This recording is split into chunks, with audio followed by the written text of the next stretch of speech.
Hello all, we're looking today at a Master GMAT Sentence Correction question, and what we're looking at over here is a sentence that's a bit long but shouldn't be of too much concern.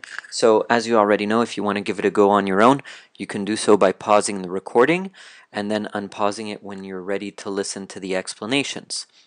So if you want to try it, pause it now and then unpause it when you're ready to listen to the rest of the explanations.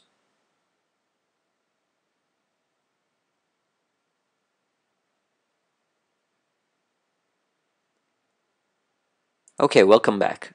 So basically what we're looking at over here is obviously a sentence correction question, and the first thing we have to ask ourselves, as you're probably already familiar with this, is we have to look at our work order. So our work order tells us to obviously first read the sentence and try to find anywhere between 0 and 2 grammatical errors first in the underlined portion, the highlighted part over here, and basically eliminate all the answer choices that contain the same mistakes. Now obviously what we're looking for is what we call the stop signs, or those red flags that tell you that you need to check something out, that there may be a grammatical error over there. So when we read this, we see quite a few stop signs.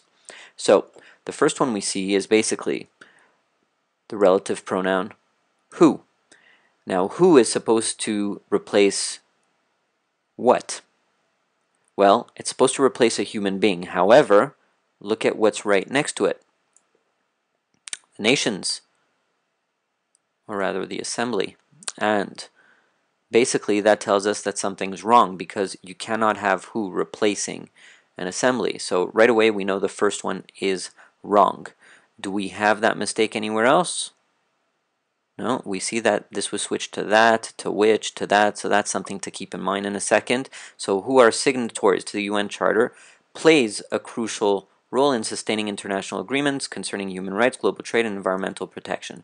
Do we see any other error over here so far? Well, if we don't, what do we do? Well, of course we don't just jump on an answer, we go to the rest. So basically, what do we see in B? In B, what are the changes that we see over here? Well, take a look. Suddenly the plays was changed to play. Always look for those changes, right? And that tells you that there's something to do with singular and plural. Well, one of the things we teach you also, obviously, as a stop sign is to check out the subject-verb agreement. And what is the subject over here? Well, the subject is actually a long distance from the verb, isn't it? And not only that, it's what we call a pseudo-plural subjects. The subject is actually the assembly. It might be a collective of people, but it's still singular. It's one assembly, and it's not the nations themselves. Therefore, we have to be really, really careful over here. So play doesn't agree with the subject assembly. Therefore, we can get rid of that. What about C? Nations that are signatories. Well, that's okay. It's the nations that are signatories to the UN Charter, and plays now goes back to the original plays, and it does agree with the pseudo-plural subject assembly, plays a crucial role in sustaining international agreements concerning human rights, global trade, and environmental protection. We have a list of 3 or more. They're parallel. We keep it for now. Next, the nations which were signatories, and then plays again. So that's okay. And the parallelism is okay. However, look at the change. The which now, which is in between commas, right? The commas over here and over here, makes it a what? Non-defining clause, right? So we have a problem over here, because the which should be replacing what it is next to.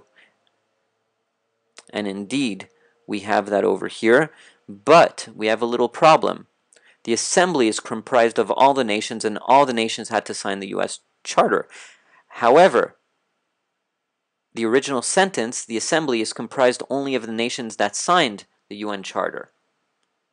Therefore, we have a little bit of a problem over here. It doesn't make much sense.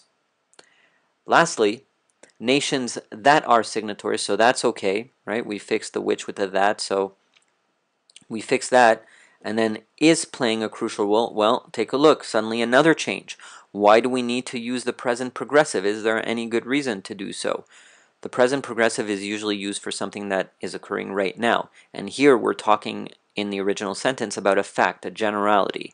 Therefore, the use of, as you can see over here, the use of the present progressive is not correct. We have to use the present simple in such cases. We actually get to try again, obviously, and we go back to the original answer that we did find, and it seems to be C. No problems with verb tenses, fixes the original pronoun, no problems of parallelism. Let's click on that, and indeed that is the correct answer. So that's how you attack a question with multiple mistakes within it. Okay, until next time, we're going to try another one. Take care. Bye-bye.